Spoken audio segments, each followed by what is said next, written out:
Celebrating under siege. It's wedding season in Maiduguri, the birthplace of the Boko Haram insurgency. After 12 years of fighting, extremist militants have been pushed out to the peripheries. And people here are marking the moment. Thousands of couples are coming together to get married under the most extraordinary of circumstances. And we're invited.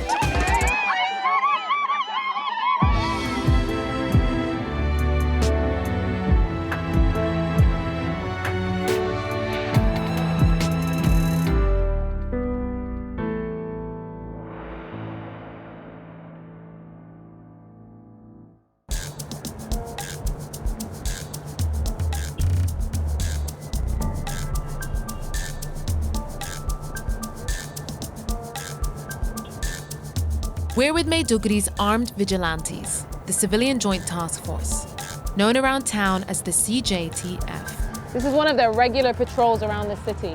This is a group that was made up of youth volunteers initially that were offering intelligence to the military about Boko Haram infiltrators in their midst. The terrorist group these men are fighting wants to establish an Islamic State in Nigeria. And Maiduguri has borne the brunt of a brutal insurgency that has killed more than 36,000 people. The CJTF are one of a number of security forces working to keep the city safe, funded by the state, and some given guns older than they are. These guys are just 20 years old, and Boko Haram has been active in their communities for more than half of their lives. They've lost friends and family to radicalization. Instead of joining them, they've chosen to be a part of the counter movement, the fight against Boko Haram and the fight for Maiduguri. Insurgents have been forced out of Maiduguri, but still control vast swathes of countryside. While Boko Haram's leader is thought to have been killed during an attack by rival militants, many of his commanders are still at large despite the billions of dollars spent fighting them. The city is still surrounded. It's too dangerous to leave by road. Do you think it's possible to win this fight? Shekaru tara da aka samu gaskiya akwai canjika da yawa da zan iya faɗa. Akwai gurare da dama wanda a cikin gari nan ba isa tsaya ba. Yanzu muna zuwa ko karfe nawa dare zaki je ko karfe nawa rana zaki je. Da aure ba isa yin taro ba, rasuwa ba a taro. Yanzu komai ana walwala. Kai yanzu idan bako zo cikin Maiduguri ma an ce masa ana ake faɗan Boko Haram ba zai taɓa yadda ba. Maiduguri is making up for lost time. Peace here feels temporary and fragile, but it's a moment of calm that calls for celebration. The CJTF are standing watch at wedding parties across the city. Thank you. Let's go. It's wedding season and Maiduguri is going all out after a COVID lockdown and right before the start of Ramadan. It's a period of renewal for a place that has suffered so much. We're with Aisha Zana, who works at a local school and whose friends are all getting married. Assalamu alaikum. She takes us to meet one of them. Hello. Hi, how are you? I'm so excited and happy.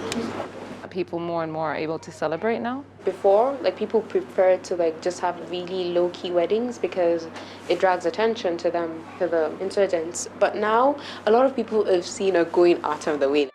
The bride is getting ready for her wishy-washy ceremony, a party marking her transition from girlhood to womanhood. A high society affair and the peak of Kanuri culture. The groom here? His friends are here though. Yeah. These are the crew of them. Oh, I think that's so cool. Yeah, the guy in ash. Boko Haram attacks on wedding parties make for terrifying headlines. At the end of 2019, a bride leaving the city was decapitated and 2 of her bridesmaids were killed. When this bride arrives, security guards are everywhere. There's a scramble, everyone trying to get the first look at the bride. It feels like a celebrity's arriving to a red carpet event.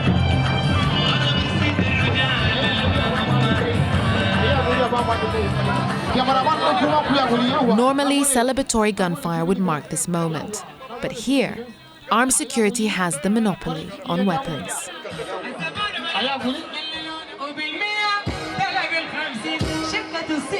The party is an opulent display and marker of social class. Freshly minted banknotes rain down on the happy couple,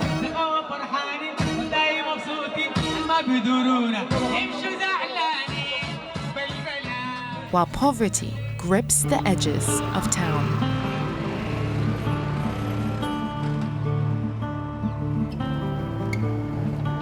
Over 1 million people have sought refuge in camps like these after fleeing Boko Haram's brutality in rural areas across the state.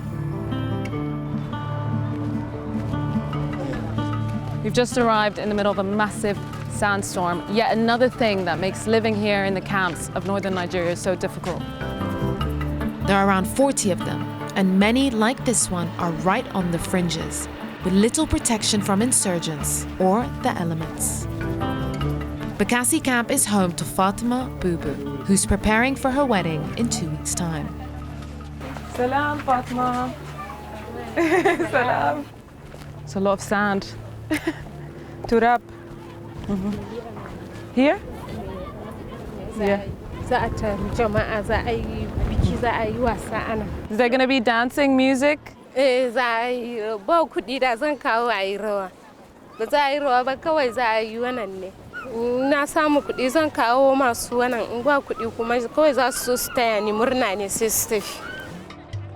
first husband was killed in a car accident while they were fleeing a Boko Haram ambush with their 5 children.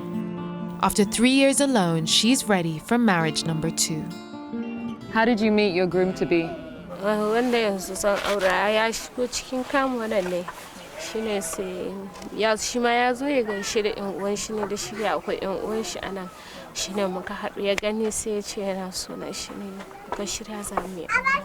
Is he a good man? Do you think he'll be a good dad? She mobile police ne, mobile. She ma yana da matan shi da yaran shi. Ni ne na Number 2. Fatma's planning to leave the camp and join his family. But even while preparing for the future, she can't escape her past. Gaskiya sun zo ai suna zuwa kwanaki ma sun zo ta can ta bayan wani anguwa suna zuwa suka fara harbin bindiga.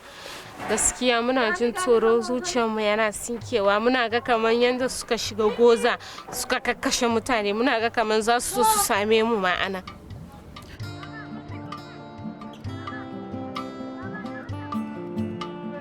And for her friends in the camp, these attacks stir up even darker memories.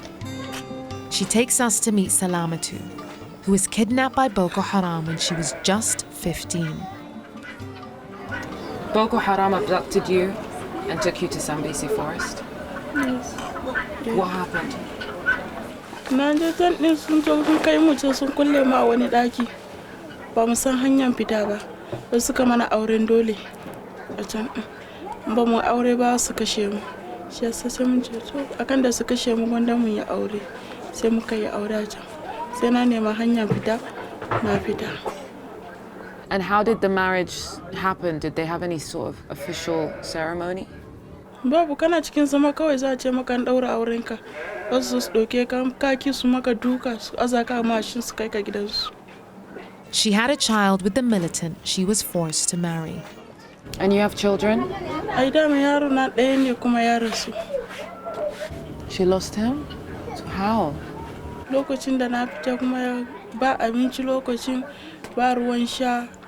Ko ya sha wahala sosai ba iya cin abinci kuma ba ruwan nono shi ya sa rasu. How do you find comfort? Ina dai nufi da ina samun inda iyana suke nufi na in ya aure ko zan samu yaro na.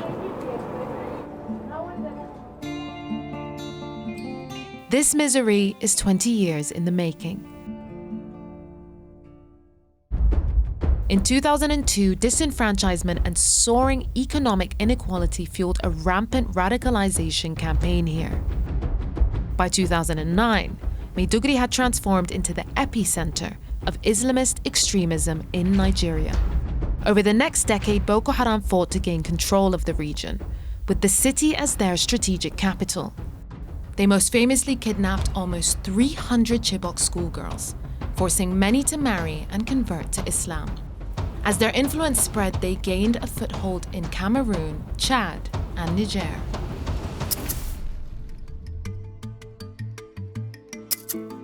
In this climate of constant threat, weddings have become a glorious act of defiance. Photographer Fatih Abubakar captures the complexity of her battered but beloved hometown. We meet her in the neighborhood where Boko Haram was born. Wow. How long do you think it's been since this train has moved? I think the last time was when I was a child. I was very, very young. I haven't seen it move since then. And why do you think the windows are smashed? This place used to be like a hotspot for a lot of bomb blasts, etc. Everything is broken, but I hope that, very soon we get to use it. The station is a relic of the city's bustling past and a symbol of its estrangement. There's talk of restoring the line and reconnecting the terminal to the rest of the country. It's so quiet here. It's weird to think that this was where Boko Haram was born. Yeah, honestly, I welcome the silence and the fact that it's quiet and that we can actually walk here, because a few years ago, you could never be around this neighborhood. There was no one here and people were afraid to walk into this place. So I'm glad that, It's been reclaimed. Yeah. It's easy to forget that this is still a city under siege. Maiduguri was plunged into a 2-month blackout after militants attacked the main power station. Less than a week after the state restored electricity, Boko Haram struck again.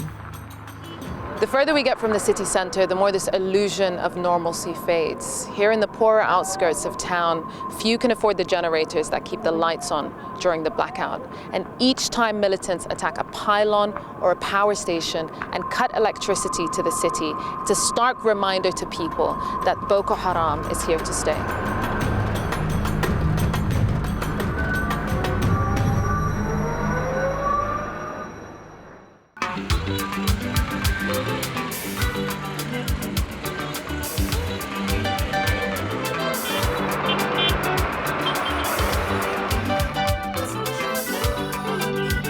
It's now a week before Fatima's wedding day. So what are we going to buy? So we pick her up from the camp and go on a much-needed shopping spree.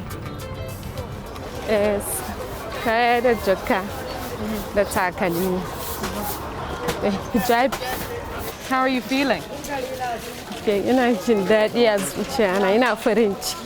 Boko Haram targets places they can cause the most damage, and this market has survived multiple explosions. Assalamu alaikum. Assalamu alaikum. What color are you looking for? What do you usually like? For pink. One color. That's nice. Do you want to bring it down? Nice. Too long? Oh, that's good. Yeah, that's perfect. After living through Boko Haram's reign of terror, she can't believe she has another chance at love. What was your first wedding like? Lokacin muna goza gaskiya aurena na farko shi ma na yi farin ciki na yi murna haka kuma wannan ba tsammani haka zai kasance ba amma na yi farin ciki na yi murna.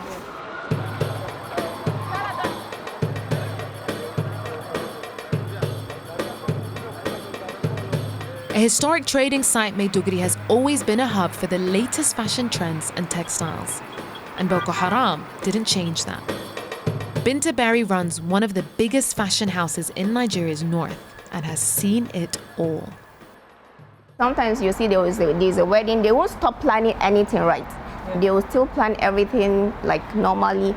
So if there's bomb or any attack, you will see people will run back, but still tomorrow you will see everything will come back as if everything is normal. Yes. So there'll be a bomb, people will go back to celebrating the next day? Yes. How have you been impacted by Boko Haram?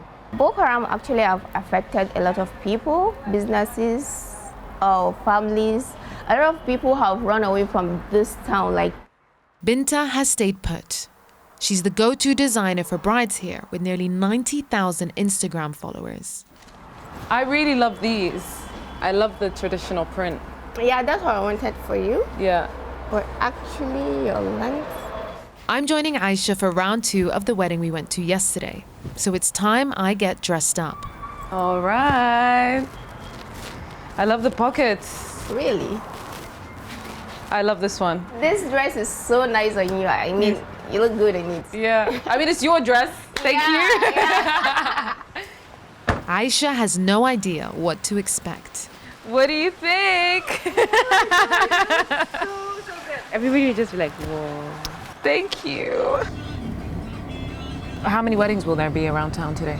Wow, I don't think I can count. Like, they're going to be loads and loads. Like, personally, I know more than 12. Because Saturdays are for weddings, and, well, Maiduguri people know how to, like, go all out for weddings. Yeah. I feel like right now the bride would be so nervous. Yeah. Because this is the moment where they decide yes or no. Oh. Wow. So they could still say no? They could still say no, because sometimes I've seen it happens, but very rarely.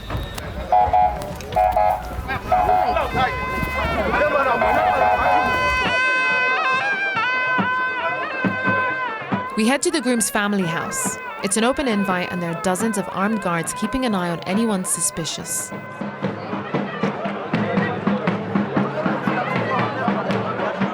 So both men and women are separated, like for both families. Like everybody should celebrate the way they want to celebrate on this day, and then later on in the evening, everybody comes together. The groom's brother is an MP for Borno State, so the security presence is even more intense than usual. The government's focus on fortifying cities at the expense of the countryside has faced backlash, but they've pledged to increase their military presence across the region. We are now approaching about a decade plus this crisis. Nobody is safe, but definitely with the new strategy the military are adopting, the things will improve, and with time, this thing will not occur. But this requires money in a climate of corruption.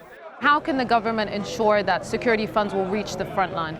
The main challenge, definitely, because corruption is everywhere. And I believe as a parliament, I know how much the federal government or we appropriated for this crisis. But still, I'm an advocate that the funds we appropriated for this crisis or for the Nigerian defense system is too low. Back at the bride's house, there's little time for politics as gifts start pouring in. The groom soon follows. It's so sweet. They're both so smiley, and they're holding each other quite close. And he's basically come to collect his bride.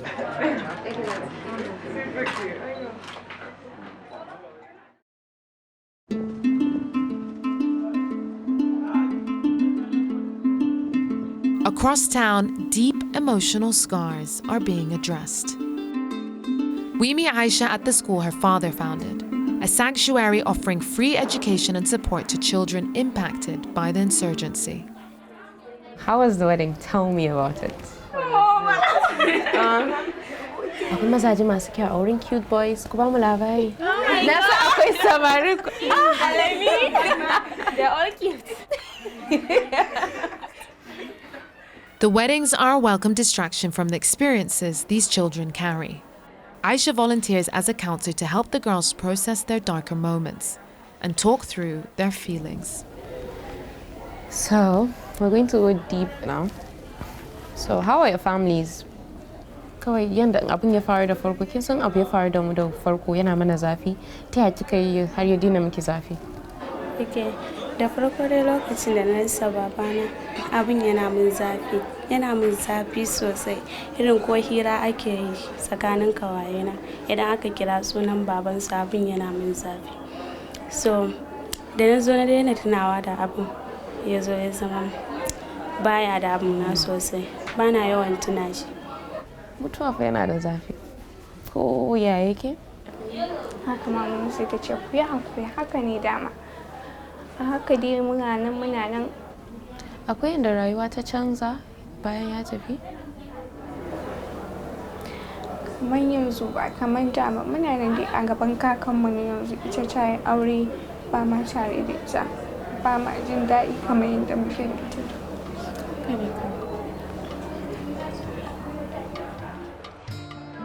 The terror group has kidnapped thousands of children, forcing boys to become fighters and some girls to become suicide bombers, intentionally interrupting their education. Boko Haram literally translates into books are forbidden. In some classrooms, children of insurgents sit next to children whose parents died at the hands of insurgents. Have you seen a difference from when the children first enrolled to now that they're ready to graduate? Yes, I have seen. You know, they were more reserved earlier, but now they're free. They've become more jovial. You could see they have like social lives and all. That's really good. So their general name is Fish. I hope you get me. Yes, sir. How critical is this reintegration and rehabilitation of kids? It's very important for the future of Maiduguri, the future generation for Nigeria, so they can change everything that happens from now on. So this is an Islamic school, yeah. But at the same time you're dealing with a very extreme version of Islam. Yeah. How is that for you as a Nigerian Muslim? So Boko Haram is not Islam, it's just people using Islam as a front for whatever they want to do. Because the Islam I've seen in Maiduguri is different from what they brought into Maiduguri. These students will help shape the cultural landscape of the city. Armed with an education, they have ample career options, and marriage is not their only chance at a better life.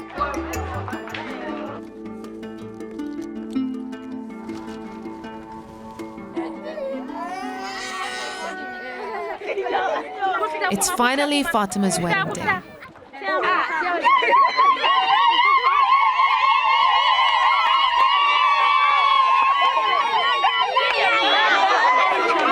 Hey, the music's here. The sand has settled and her friend has brought the tunes. Salamatu is transformed from when we first met her in her tent.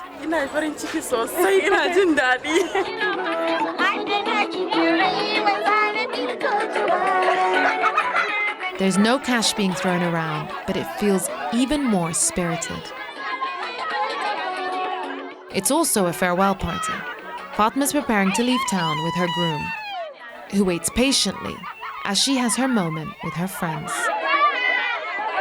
I just meet her here. I talked to her 2 times. She responded to me that she liked me and I love her. We bring matter of marriage, she agreed. And finally, they're united. I will take care of her, inshallah. I will take her very well. Yeah. Are you happy? I'm very happy. Good, good. There is no woman like her to me. I would like her very well. What's next for your new life together? If you want to go back to school, I will take her so that to go and study. You want to go to school? Yes. That's great. Yes. This community has saved itself, reclaiming joy through the pain. There's a lot of loss here, but a lot of love as well.